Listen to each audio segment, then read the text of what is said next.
Makikita natin dito sa ating latest satellite images itong mga makakapal na kaulapan na kasalukuyang umiiral sa northern central portions ng Luzon ay ang patuloy na epekto ng ating shear line. Ito yung salubungan ng mainit at malamig na hangin. Asahan natin simula ngayong hapon hanggang mamayang gabi magpapatuloy yung mga kaulapan at mataas sa tsansa ng pag-ulan sa malaking bahagi ng Luzon. Partikular dito sa mainland Cagayan Valley, most of Cordillera, sa may Benguet and Ifugao, Pangasinan, La Union, buong Central Luzon, dito na rin sa area ng Quezon, Rizal, Laguna.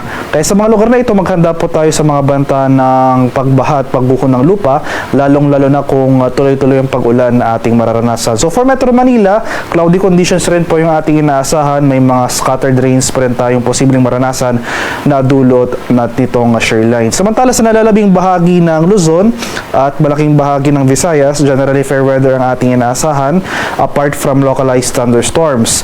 Itong silangang bahagi ng Mindanao, so itong eastern and southern portions ng Mindanao, makakaranas rin po tayo ng mga kaulapan at pag-ulan na dulot ng easterlies. So particular na sa mga lalawigan ng Surigao del Norte, Surigao del Sur, sa may Dinagat Islands at dito sa mga area ng Basilan, Sulu at sa Tawi-Tawi. Sa kasalukuyan, wala pa naman tayo may monitor na low pressure area at nananatiling maliit yung chance na magkaroon tayo ng bagyo sa mga susunod na araw.